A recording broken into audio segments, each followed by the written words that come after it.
In cool, temperate regions of the world, there are forests of cone-bearing trees known as conifers. One group in particular, the pines, is especially familiar and comprises one of the most extensively traded crops. Pollen plays an important role in pine reproduction, and we know that it's released from small cones called pollen cones.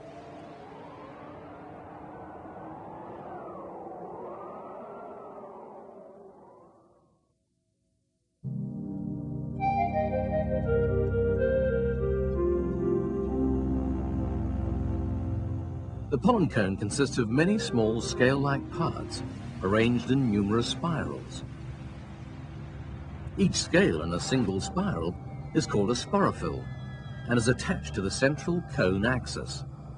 On the underside of each sporophyll, there are two microsporangia. An outer epidermis covers the sporophyll and its sporangia. Beneath the subepidermal tissue, there is a layer of cells known as the tapetum. The tapetum tissue contributes to the development of the pollen grains. Inside of the tapetum, there is a mass of spore-producing cells called microsporocytes. The nucleus of a sporocyte cell is diploid, containing two sets of chromosomes, one from each parent. As each sporocyte prepares to divide, it deposits a layer of inert callose. Callose effectively isolates the microsporocytes from one another. The nucleus inside each sporocyte divides by meiosis to produce 4 haploid daughter nuclei.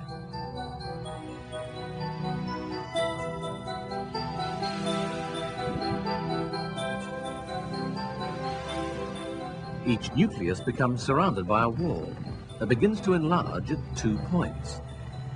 The resulting microspore cells remain attached to one another and are known as a tetrad. The wall outgrowths develop into enlarged, gas-filled structures called wings. The individual microspores now increase in size. At this stage, a microspore consists of 2 large expanded wings and a smaller dome-shaped portion. The dome-shaped portion contains one of the spore cells from the original tetrad, complete with haploid nucleus and surrounding cytoplasm. 3 successive mitotic divisions now take place.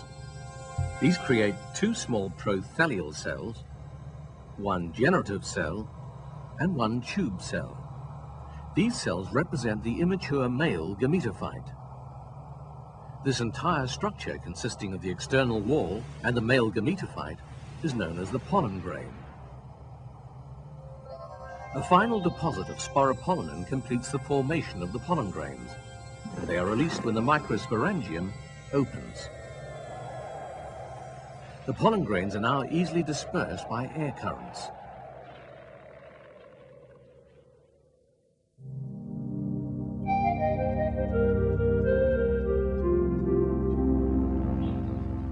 Seeds play an important role in the reproduction of pine, and we know that they're released from large woody cones.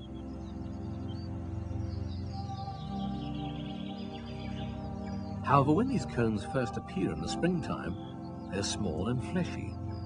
At this stage, they contain ovules and are called ovulate cones. The intact ovulate cone consists of numerous spirally arranged ovuliferous scales. Each ovuliferous scale has a small bract fused to its lower surface.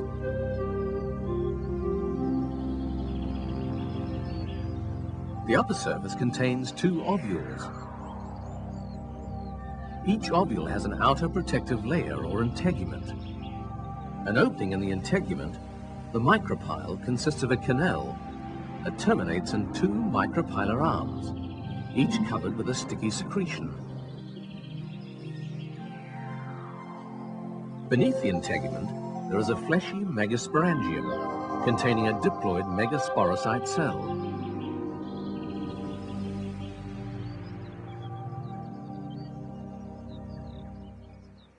When the cone is ready to receive pollen, the ovuliferous scales separate from one another, exposing the ovules inside.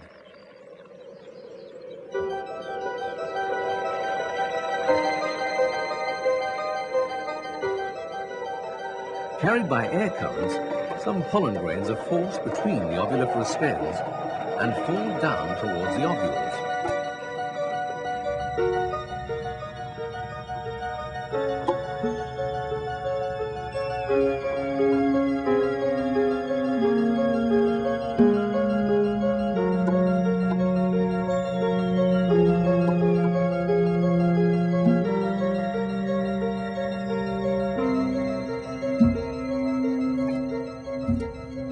Some of the pollen grains adhere to the sticky surface of the micropylar arms. The megasporangium now releases a fluid. This is called the pollination drop. As this fills the micropyle, it picks up the pollen grains.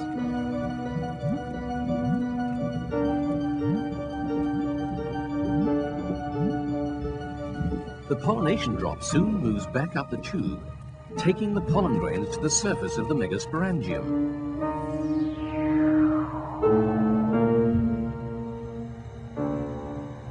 At this time, the micropylar arms wither, effectively sealing the pollen grains inside the ovule.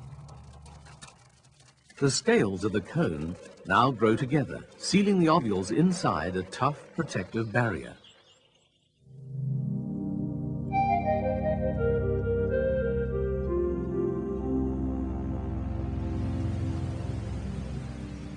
Inside the ovule on the surface of the megasporangium, the pollen grain begins to swell and form a tube-like growth.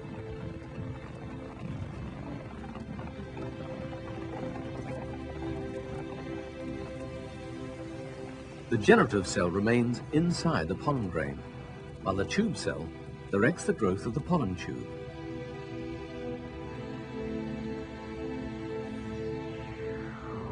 The generative cell soon divides, forming a sterile cell and a spermatogenous cell.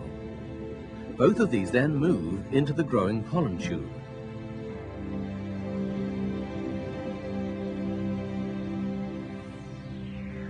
Inside the megasporangium, the single sporocyte cell divides by meiosis to produce 4 haploid megaspores.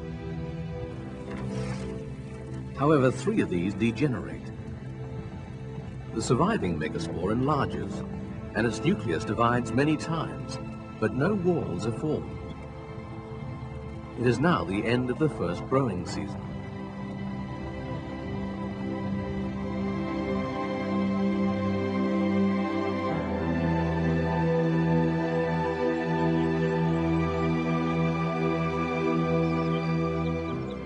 With the passing of winter, growth resumes, and walls are formed in what is now the female gametophyte.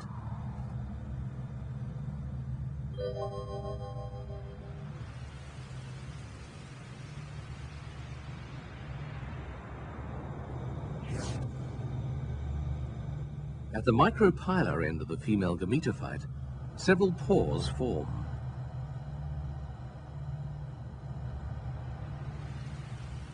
Each of these lead down to an archegonium. At the entrance of an archegonium, there are several rings of neck cells. Inside, there is a large basal venter containing a single egg cell.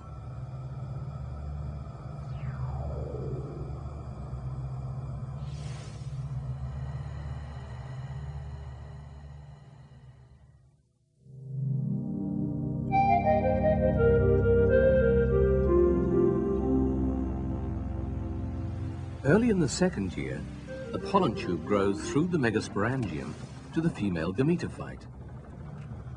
As the pollen tube approaches an archegonium, the spermatogenous cell divides to produce 2 sperm cells. Reaching the archegonium, the tip of the pollen tube forces itself between the neck cells and into the egg. The tube nucleus, 2 sperm cells in the sterile cell are now released into the egg cytoplasm. 1 sperm nucleus fuses with the egg nucleus to create a diploid zygote.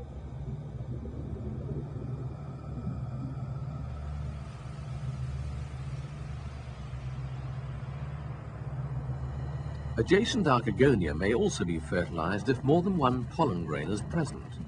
The female gametophyte may therefore contain several zygotes.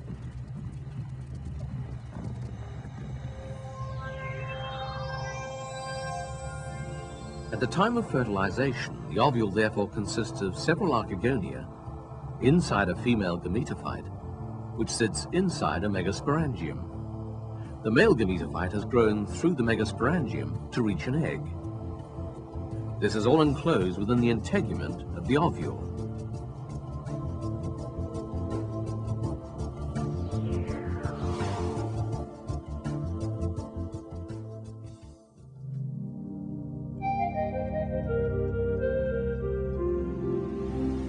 Protected inside the ovule, the fertilized eggs are now ready to form embryos. The diploid zygote nucleus undergoes 2 mitotic divisions, and the 4 nuclei migrate to the base of the archegonium.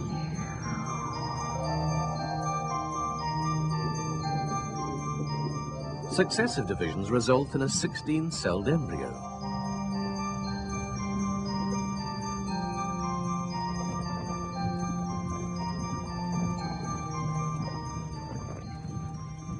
The 4 cells at the base of the archegonium are embryo initials. The 4 cells of the adjacent tier are suspensor initials. The suspensor initials elongate, first pushing the embryo initials up against the wall of the archegonium, and then out into the female gametophyte, where breakdown of adjacent tissue creates a corrosion cavity.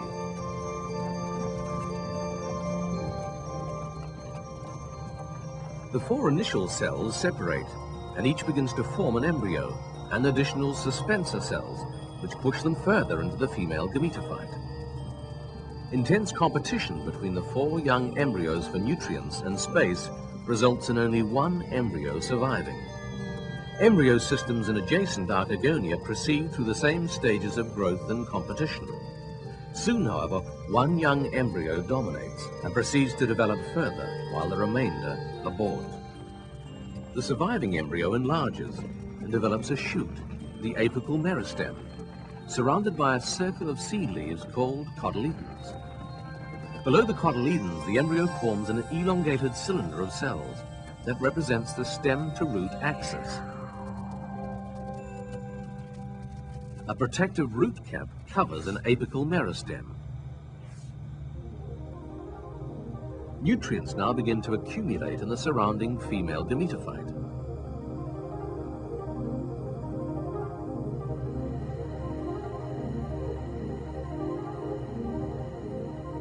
Water is removed and the seed enters a resting or dormancy stage.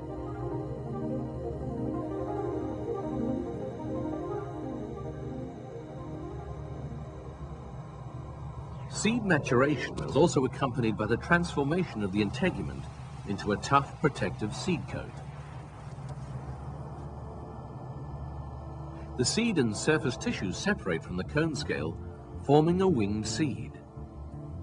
Cone opening and seed release usually take place in the autumn of the 2nd year.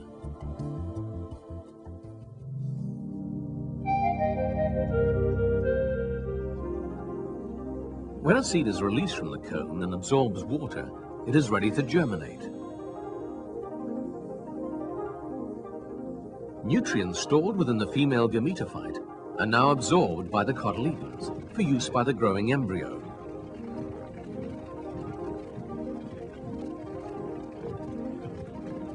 The root, protected by the cap, grows into the soil to provide water and support for the stem. Soon the stem axis below the cotyledons, known as the hypocotyl, begins to elongate.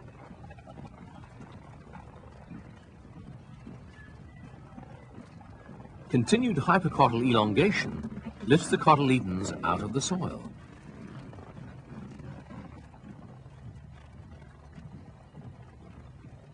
When the seed coat is shed, the cotyledons expand and become green and photosynthetic.